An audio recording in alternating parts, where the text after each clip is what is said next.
हरे कृष्णा दोस्तों, स्वागत है आपका सीजीपीएससी व्यापम में। आचार संहिता खत्म होने के बाद ताबड़तोड़ सीजीपीएससी और व्यापम में कार्य प्रारंभ हो चुका है। इस पर पूरी विस्तार पूर्वक चर्चा करेंगे। इसके साथ ही युवाओं के मुद्दे पर बात फिर से, आखिर छत्तीसगढ़ का मुख्यमंत्री कौन, और जो हमें सूत्रों से जानकारी मिल रही है उस पर हम चर्चा करेंगे कि अगला मुख्यमंत्री और कौन हो सकता है। साथ में इस बात की भी चर्चा होगी कि आखिर युवा कौन सा और कैसा मुख्यमंत्री चाहते हैं।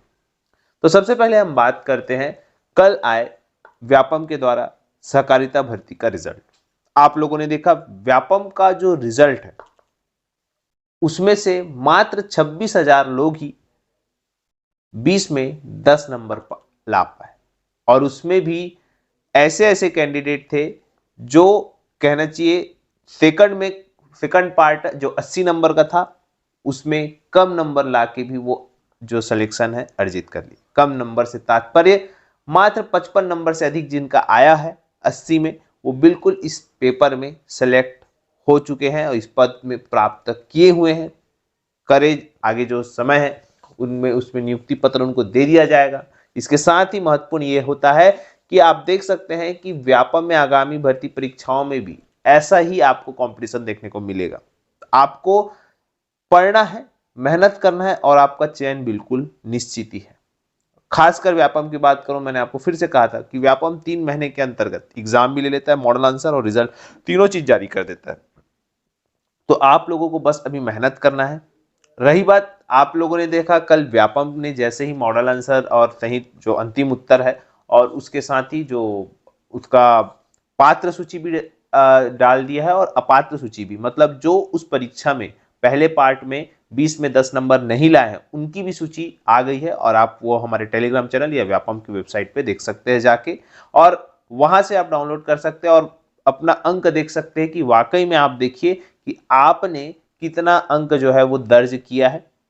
साथ में ये भी देखिएगा कि आपसे कहाँ चूक हुई है। और आगामी जो भर्ती परीक्षा है, जैसे कि हाल ही में अगर हम देखें तो जो अपेक्स बैंक की और जो बचे पद है लगभग 23 पद, उसके लिए भर्ती परीक्षा होगी। इसके अलावा कृषि विभाग से संबंधित पद निकले थे। इसके अलावा मंडी बोर्ड, ये जो पद है इसमें जो भर्ती परीक्षा है वो भी आपको बहुत ही जल्द, जैसे मैंने आपको कहा है कि ये सप्ताह अत्यंत महत्वपूर्ण है। और चूंकि आचार संहिता समाप्त हो चुका है, भले ही व्यापम के अध्यक्ष ने इस्तीफा जरूर दिया है, परंतु व्यापम के जो अधिकारी कर्मचारी है उनका ये रूटीन काम है, और ये बिल्कुल रूटीन काम, जो वैकेंसी निकल चुकी है उसका एग्जाम होगा और निश्चित तौर पे नियत तिथि पे होगा। ऐसा नहीं कि आप एकदम ज्यादा डेट को एक्सटेंड मत करिएगा कि नहीं अभी ये थोड़ा लंबा जाएगा, जनवरी जाएगा, फरवरी जाएगा, नहीं जाएगा। देखिए इतना लंबा नहीं जाएगा, फरवरी तो जाएगा ही नहीं। जो भी परीक्षाएं होंगी आपकी, अगर मैक्सिमम टलती है, वैसे टलने का कोई भी रीजन नहीं है, लेकिन फिर भी अभ्यर्थीगण पूछ रहे सर क्या ये टल सकता है, तो टलने वाली बात इसमें नहीं है। आपको मैं फिर से कहूंगा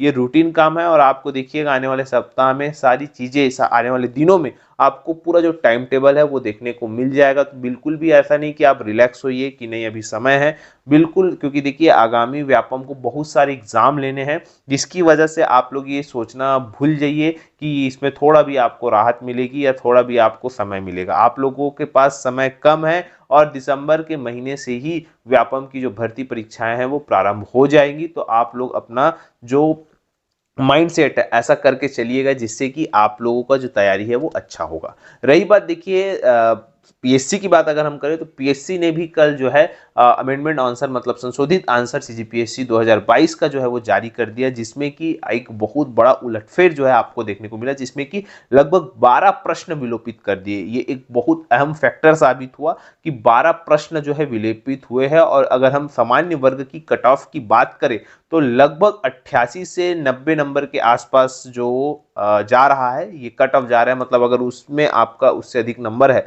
तो आपका चयन हो रहा है, अगर आप जो दूसरा पेपर है क्वालिफाई है। बहुत सारे अभ्यर्थीगण पिछले बार तो दूसरा पेपर ही क्वालिफाई नहीं कर पाए थे, जिसकी वजह से उनका पहला पेपर भी नहीं निकल पाया। लेकिन इस बार आप लोग ऐसी गलती ना करें, क्योंकि देखिएगा इस बार जो ये सीजीपीएससी है आप लोगों को कुछ बदला बदला नजर आएगा। सबसे पहले इसमें देखिए आप लोगों को वर्गवार कट ऑफ भी जारी किया जाएगा इसमें। इसके साथ ही आप लोग देखेंगे जो संशोधित मॉडल आंसर आने का जो तरीका है वो भी आपको देखिए, आने जो नई सरकार बनेगी उसमें भी इसको बहुत सारी चेंजेस जो है वो सीजीपीएससी में आएंगे। साथ में अध्यक्ष की नियुक्तियां और तमाम जो प्रशासनिक संरचना है उसमें भी जो तमाम चेंजेस है वो ये सरकार भी कर सकती है। तो अब आप देखिएगा, ये जो आप लोग का जो सीजीपीएससी होगा, ये जो 2021 और 2022 में हुआ था एज कंपेयर टू उससे अलग होगा। देखिएगा, अलग होगा कहा है मैंने, इजी होगा नहीं कहा है, क्योंकि देखिए पीएससी एक ऐसी संस्था है जो 3 पार्ट में जो है, जैसे आप प्री देंगे, फिर मेंस देंगे और उसके बाद इंटरव्यू देंगे, तो उसी प्रकार से उसका लेवल रहना चाहिए, पहले प्री फिर मेंस और उसके बाद इंटरव्यू। अब आप देखेंगे सबसे पहली बात, जो 2018 का आप लोगों ने सीजीपीएससी का देखा होगा प्री, 2017 का पीएससी का प्री देखा होगा, लगभग उससे एक ज्यादा आप देख सकते हैं इस पीएससी में। लेकिन 2020 और 21 का जो पैटर्न था वो आप सभी के लिए एक बोल सकते हैं थोड़ा हाई लेवल का था, और इसमें कहीं ना कहीं नाराजगी जो है अभ्यर्थियों की ये भी थी। पहली बात। दूसरी बात देखिएगा, आपको ये बताना चाहूंगा, इस बार जो चेंजेस हुए हैं आपको कि सीजीपीएससी में आप लोग को एक बात याद रखनी होगी कि जो करंट अफेयर है वो आप लोगों को इस चुनाव से संबंधित ज्यादा से ज्यादा पूछे जाएंगे। जो भाजपा सरकार के द्वारा पिछले 15 सालों में जो योजना लाई थी वो आप देखेंगे। सबसे ज्यादा इस चुनाव पे मंथन करना है कि इसकी अधिसूचना कब जारी हुई, उसमें सबसे कम वोटों से कौन जीता, सबसे ज्यादा वोट से कौन जीता, सबसे कम उम्र का विधायक कौन है, सबसे ज्यादा उम्र का विधायक कौन है, कौन सी सीट एसटी है, कितनी सीटें एसटी है, कितनी सीटें एससी है, कौन से वहां विधायक, कौन से विधानसभा से कौन सा विधायक चुनकर आया है।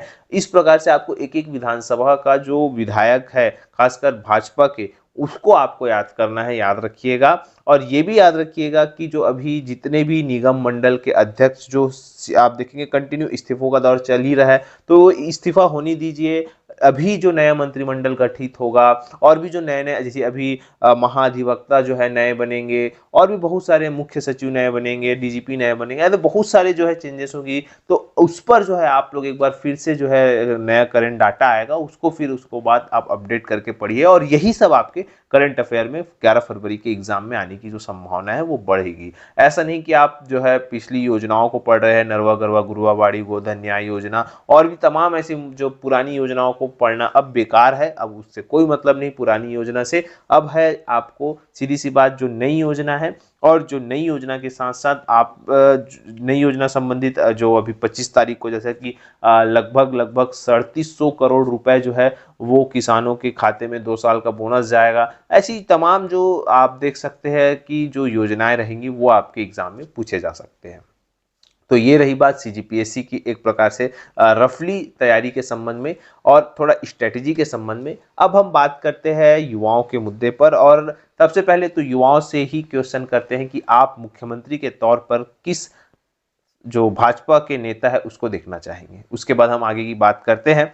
तो देखिए सबसे महत्वपूर्ण बात यह है कि आप लोगों ने देखा जैसे ही बोल सकते नई गवर्नमेंट चेंज हुई, और चेंज होने के बाद तुरंत ही आप लोगों ने एक खबर देखी कि पहली बात तो इस्तीफों का दौर जो है चालू हो गया। उसके बाद दूसरी खबर एक ये आई कि जो सीजीपीएससी की जो पोस्टिंग है, जो अधिकारी जो अभी नियुक्त हुए नए, उनकी जो नियुक्ति है उसको जो है सरकार रोकेगी, ऐसा करके यहाँ पे न्यूज़ आई है। इसके साथ ही शपथ ग्रहण के साथ ही जो सीबीआई का जो एक या फिर जांच दल का जो है गठन किया जाएगा सीजीपीएससी के लिए, ऐसा करके एक खबर आपके समक्ष जो है प्रस्तुत भी की गई थी।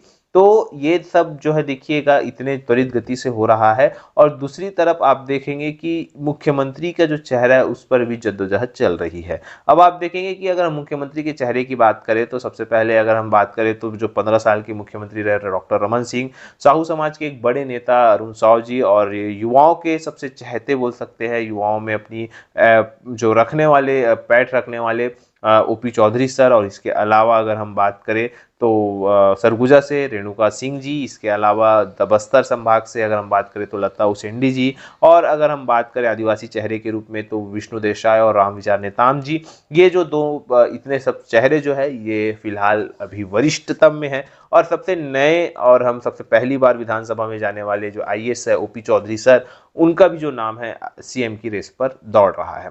अब देखिए यहाँ पे आगामी लोकसभा चुनाव है, और लोकसभा चुनाव के मद्देनजर ये संभावना जताई जा रही है कि लगभग देखिएगा ये सूत्र है, और सूत्र जो है वो गलत भी हो सकते हैं। तो आशंका यही बताई जा रही है कि सीएम जो है डॉक्टर रमन सिंह को ही बनाया जा सकता है। अब फिलहाल ये देखने वाली बात है कि क्या अगर ओपी चौधरी सर को सीएम बनेंगे या नहीं बनेंगे। फिलहाल जो युवाओं की उम्मीदें हैं कि ओपी चौधरी सर को जो है सीएम बनाना चाहिए। फिलहाल अभी तो देखने वाली बात है कि क्या होता है। युवा चाहते हैं कि ओपी चौधरी सर सीएम बने। फिलहाल देखते हैं क्या होता है, जो भी होगा आपको बताया जाएगा। फिलहाल आप कमेंट करके बताइए कि आप किसको मुख्यमंत्री के रूप में देखना चाहते हैं। वीडियो यहीं तक, आशा करता हूँ आपको वीडियो अच्छा लगा होगा। अगर वीडियो अच्छा लगा तो इसे ज़्यादा से ज़्यादा तक शेयर, लाइक और सब्सक्राइब जरूर करें। वीडियो देखने का आप सभी बहुत बहुत धन्यवाद। आप सभी स्वस्थ रहे, मस्त रहे और पॉजिटिव रहे।